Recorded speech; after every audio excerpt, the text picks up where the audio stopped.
We're going to be working with this.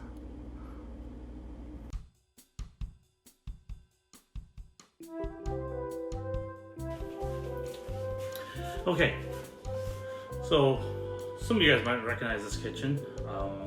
I do build gatherings here, and this is Clem from those Gundam guys. And since we're stuck at home a lot of us are doing a lot more cooking.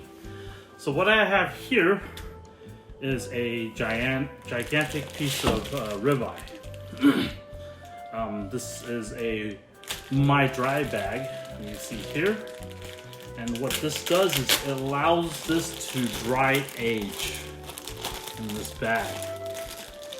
So what I'm going to do is, if you see the date here, you see that I'm supposed to open this on the 27th of this month, and today is the 13th. So why am I messing with this early? I have a dinner party to go to. So what I'm going to do is I'm gonna cut out about 3-inch slab about this big and prep it for a reverse sear. So I think it's generally recommended you don't remove the bag or kind of cut into the meat while you're aging it. I don't see a problem with it, so I'm just going to do it. So I'm gonna quickly kind of remove my label, save that off, and I'm gonna get some scissors. Always use kitchen shears. Scissors are very, very useful. Make sure you get ones that can come apart so they're very easy to wash. One of the most useful tools in the kitchen is a good pair of shears. So I'm just going to cut this bag open from where I last sealed it, because I want to reseal it again. So, ooh, look at that. So this is what happens when you dry age. It forms a kind of a skin of sorts. There's a name for it, pellicle or something like that. I'm just gonna carefully peel this back, and I'm gonna take my trusty knife, and I'm going to cut a 3-inch slab about there.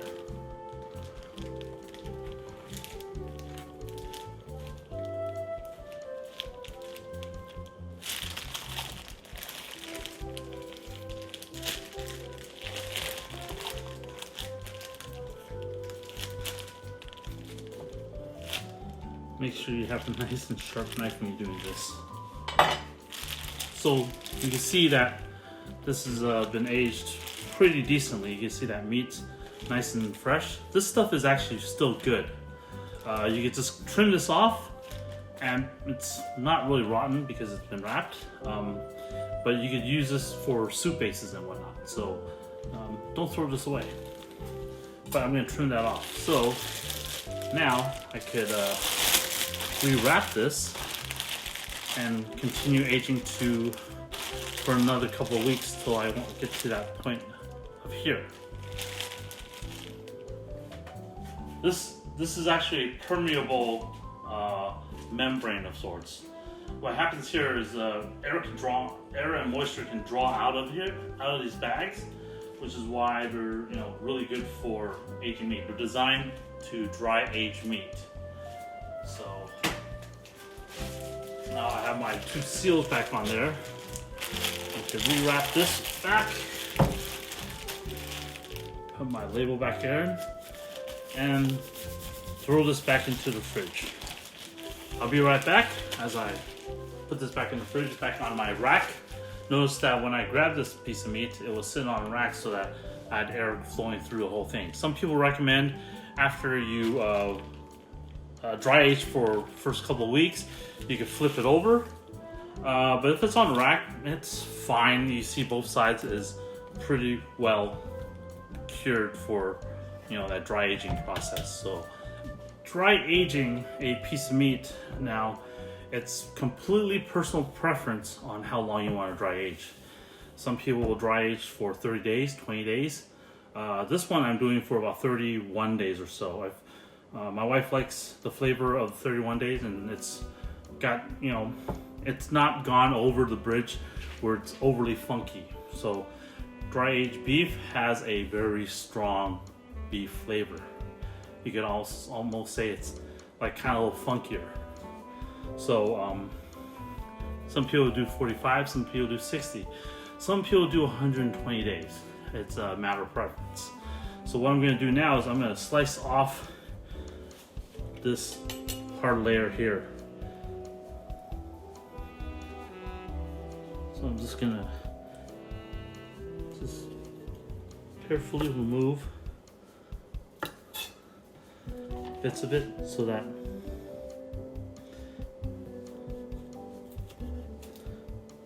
that stuff is pretty hard and very chewy.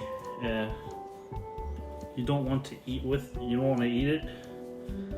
You can use it to flavor soups, some other stuff. But I'm using a very, very sharp knife so I could trim very close to the meat and not lose as much meat. One of the drawbacks of aging beef is that you do lose this beef because you have to trim away this, I guess the pellicle or something, whatever the hell it's called.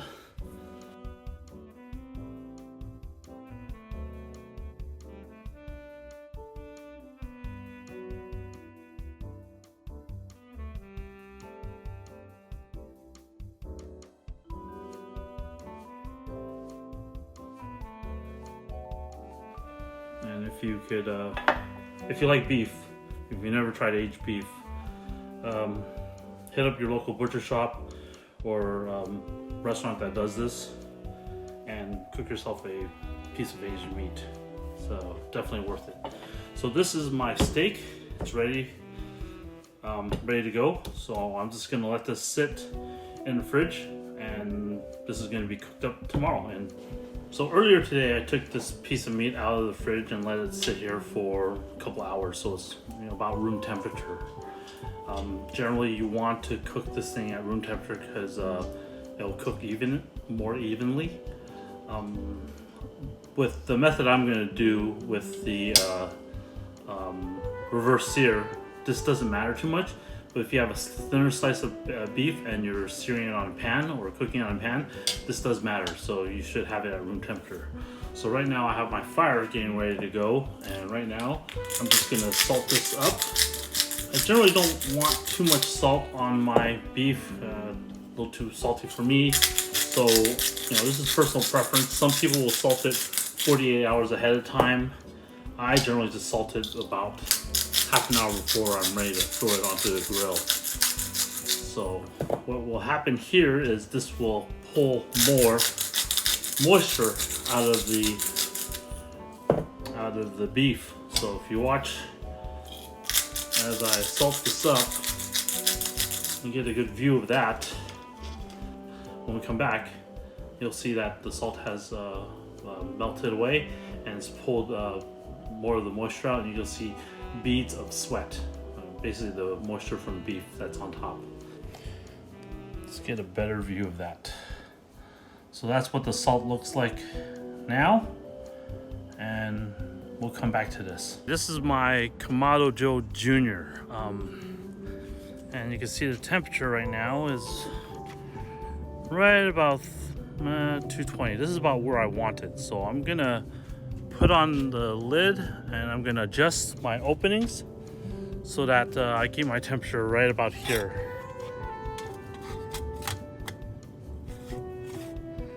So let's close this down there. You see my opening is about that much.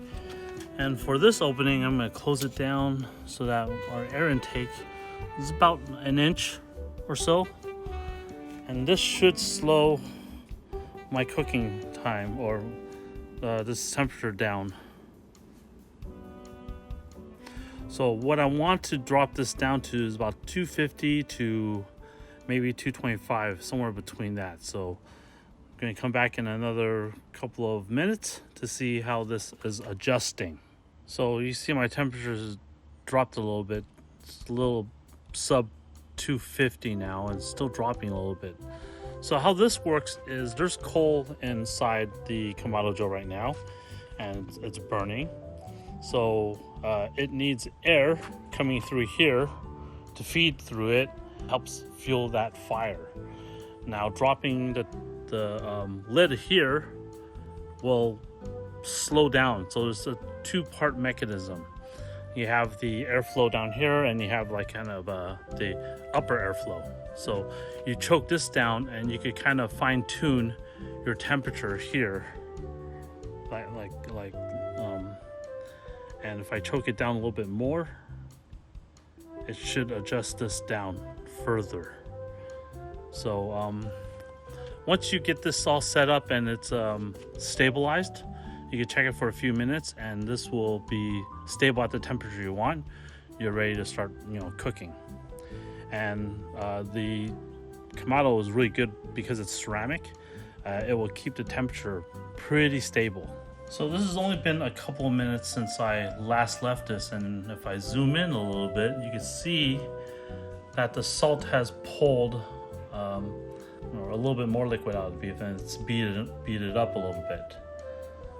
If I show you this angle, you can see that it's nice and beat it up, and that salt's getting into that beef. So the grill is ready to go, and I'm gonna put this down, zoom out a little bit, and prep my meat to get ready for this. So what I'm using here is called a meter. It's a thermometer that's Bluetooth.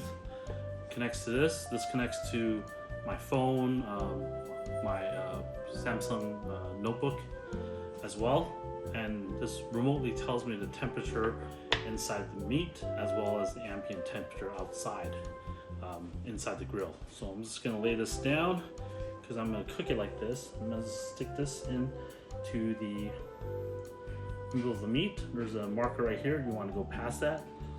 So I have my app here. It should start reading my meter device here.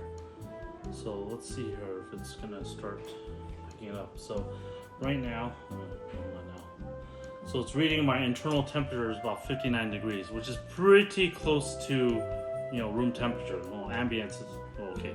I lied. The meat's a good temperature. It's not, when I stuck it in there, it's not right out of the fridge. It's not at 30 to 40 degrees. So I'm gonna set up my meat. My target is I want to set it to beef, and I'm cooking a steak.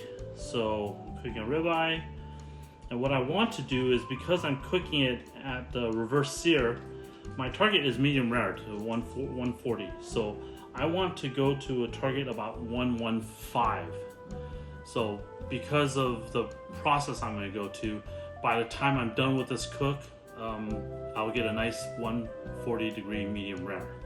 So I'll explain this a little later on when we get to this target. So this is my target temperature. I'm going to set this. I'm going to start my cook, and this will start everything else going.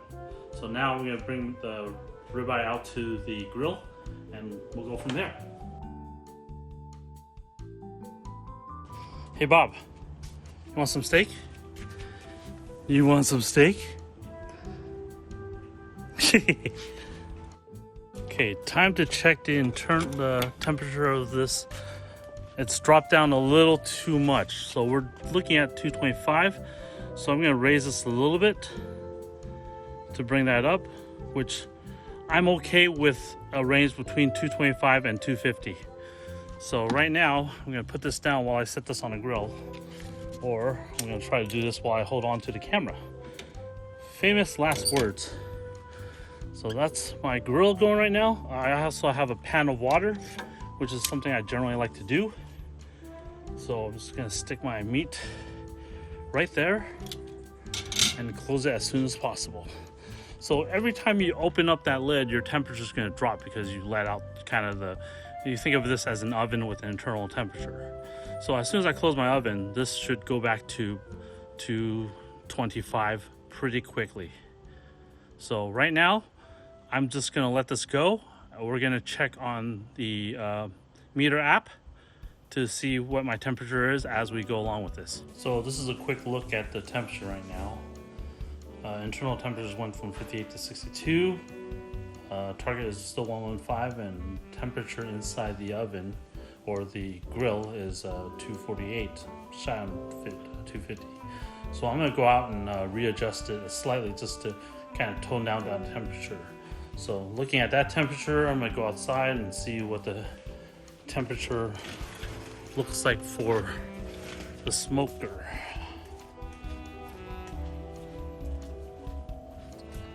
So that's sitting right at about 250 as well. So I'm gonna drop this down. That should kind of give it enough of a break that it'll start dropping down to about maybe 230 or so. So every so often when you're using one of these, especially if you're new to grilling or using one of these Kamados, your temperature control is pretty important. You should be paying attention to that stuff while you're cooking. Okay, temperature has hit 115.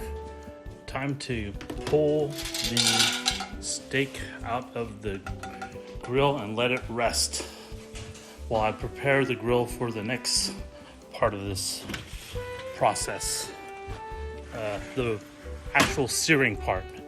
The reason why it's called reverse sear is because the searing is done at the very end versus searing at the very beginning and finishing it in the oven. So this process kind of allows for a bigger steak to be cooked. So you see this is nice and cooked. Well, 115 degrees. I'm gonna sit on its side so it can rest like that. And I'm gonna prep this.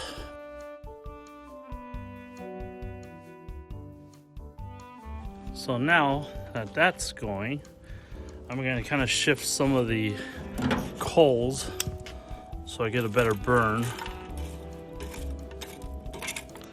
And what I'm going to do now is I'm going to let this heat up completely by opening up the vent and taking off the cover so that this is now fully open. Now watch the temperature, and I'm gonna go rest the steak and we'll come back to this. Notice I didn't take the probe out, so I'm leaving it in there while I rest so that I can watch the temperature of the steak as it rests. So it should climb up to 125 or so. And what I'm doing is I'm just sitting it in the oven for the next however long it takes my grill to get ready. Okay, so now my coals are getting pretty hot. Temperature check for, it's about 900 degrees in there, depending on where I point it. 98, it's pretty good. So what I want is now, since I have my grill to hold my pan in place, I'm gonna put my cast iron pan on top of here. Now, for searing a steak, you could sear on top of the grill grates, but I'm using a pan because I want to add a couple more ingredients, such as some crushed garlic, some rosemary, and some butter. And I want to get a pretty even sear. I don't need grill marks. I just want a pretty even sear on my steaks. So that's why I'm using the cast iron pan on top of my coals. So I'm just going to check my temperature on the cast iron pan. It's starting to raise up there a little bit. So once it gets to temperature, I will be adding some avocado oil. This is a very high smoke point oil, and it's great for grilling the steak.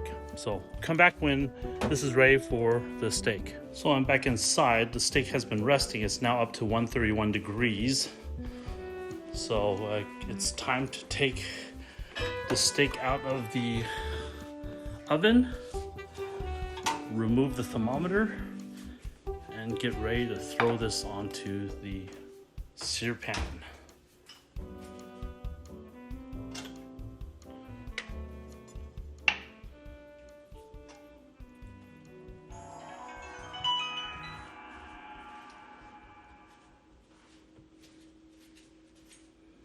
That's just my meter app telling me my cook is done. Well, as soon as you pull the thermometer out, it considers your cook done. So now I can move on to reverse searing.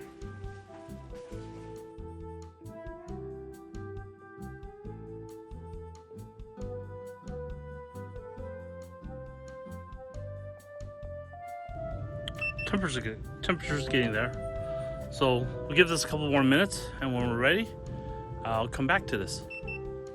So my temperature is about 500 degrees. Depends on where I point the damn thing. Pretty close. It's good enough. So now to start actually searing this thing. So I'm gonna dump my butter in there.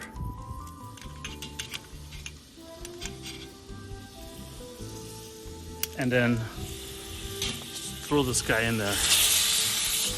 Now what we want to do is run this for about 15 seconds each side. 15 to 20 seconds.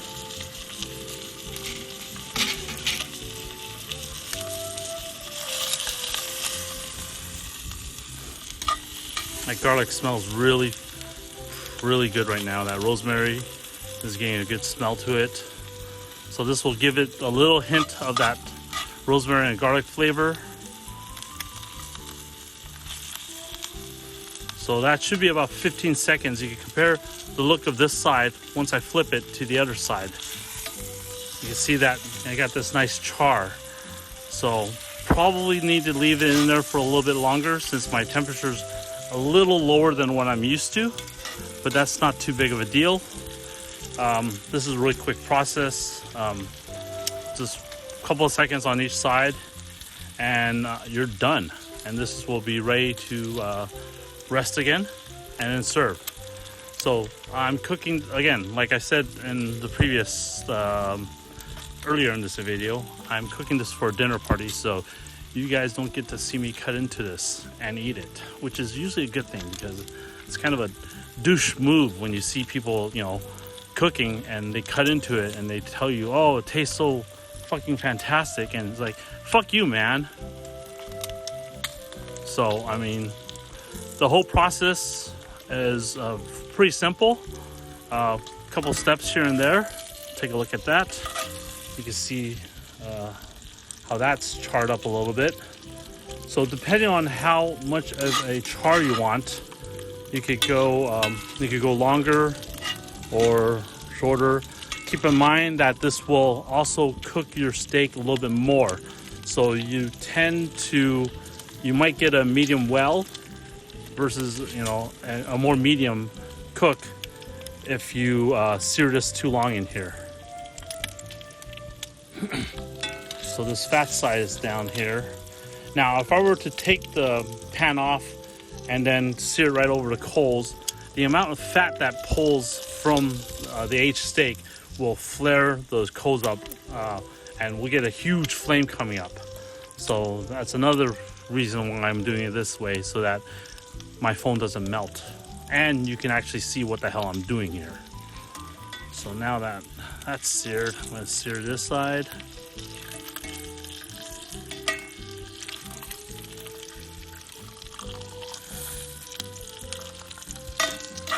These are getting kind of crispy and toasty, which is kind of nice. You see that caramelization on that on the garlic? It's already burning, so you know that this pan is pretty freaking hot. I don't want these things to burn too badly, so that's why I'm taking it off and kind of, you know, sort of flavoring the beef a little bit.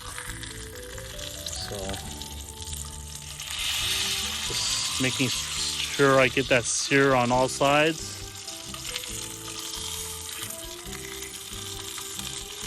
I think the fat side needs a little bit more of a burn to it.